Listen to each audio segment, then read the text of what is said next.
There will certainly be military presence in Gaza. It will not be U.S. military, from what I understand. I don't think we have any plans to send our troops in there.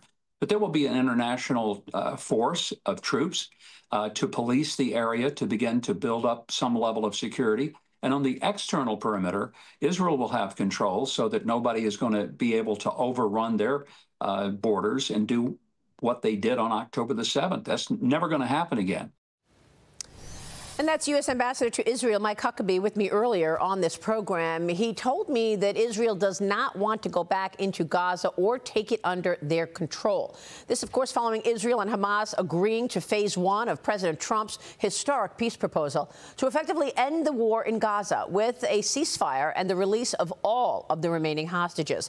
48 hostages are still in captivity, 20 of whom we believe are alive. All could be released as soon as Saturday. President Trump said that he expects them to be home by Monday.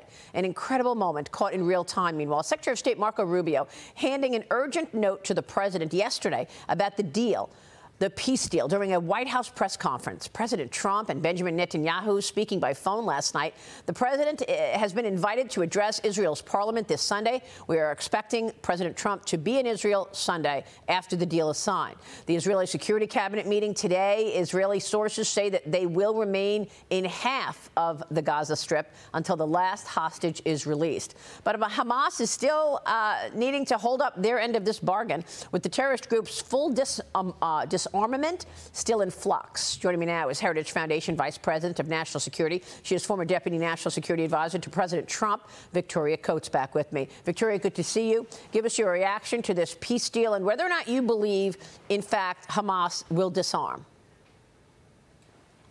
Well, Maria, great to be with you. And this is just a good day. I think President Trump, from the get-go, the minute he was reelected, was focused like a laser on this hostage issue, the imperative need to get them out and force Hamas to let them go, because until that actually happens, we can't move on to any sort of future plans. Everyone wants to talk about the day after in Gaza. Well, you can't do that till the hostages are out. The president understands that. That's why it was so important to him to get them out. He's taken a real personal interest in this, and it's an amazing feat to get them out. And so what happens next with Hamas, you know, the burden is on them, and the burden is on our Arab partners and allies to ensure that they disarm. That's where they can play a huge role. Yeah, I think it's a great point to bring up our partners and allies, because this would not have happened had it not been for President Trump's relationships with those allies. He has a relationship with the Prime Minister of Qatar. He has relationship with the head of Saudi Arabia and with the head of the United Arab Emirates, Victoria.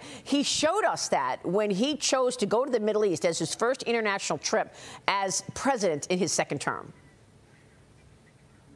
Right, and he's been completely consistent on this. In the first term, when we had the rift between Qatar and UAE and Saudi Arabia, his instructions to us was, we don't take sides. We need all of our partners and allies in the Gulf. We need them to start to work together.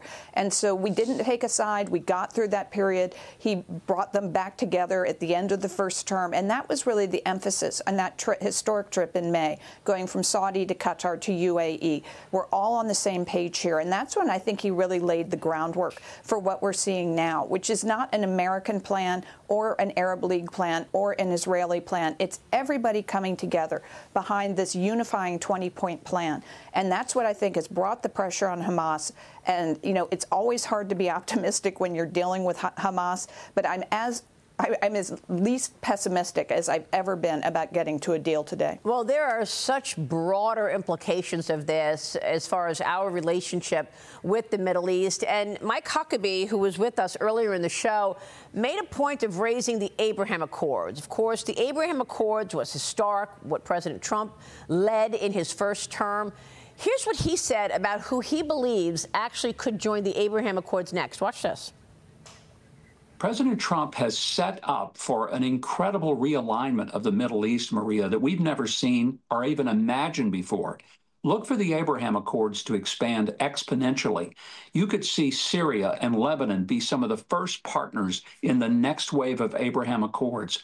These are things that if you'd have said this 5 years ago, 10 years ago, people would have laughed in your face. Today, because the strong horse, President Trump, is on the saddle.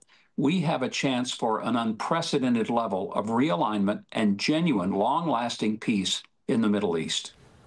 What about that, Victoria? Do you believe that we will see more activity with regard to the Abraham Accords? And what about Syria joining? Oh, absolutely. And I mean, heck, 1 year ago, it would have been unimaginable to think about Syria and Lebanon joining the Abraham Accords. So, yes, this has been an extraordinary progress over the first 10 months of the president's second term. And so I think you're going to see those two countries come to some sort of an arrangement with Israel. Is it a formal Abraham Accords? I don't know. But then we're going to move on, and we're going to be looking at countries like Azerbaijan, the Central Asian republics. And ultimately, of course, the big one is Saudi Arabia. You can eventually see the keeper of the two mosques, the king of Saudi Arabia, sitting down with the Jewish prime minister of Israel, coming to peace.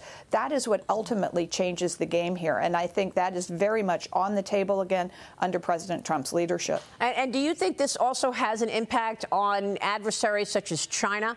Because China has to be watching this the way President Trump has dealt with this, and Russia as well, given its war on Ukraine.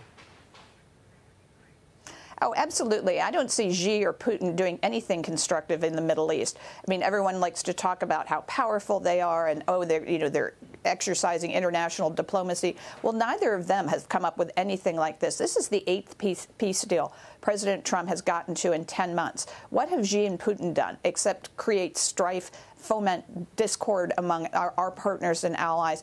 They have just really brought nothing to the table. So I think the comparison is really instructive there for any partner of the United States. All right, Victoria, great to get your take on this. We so appreciate your time. Victoria Coates this morning. We're staying on the breaking news all morning long. Stay with us.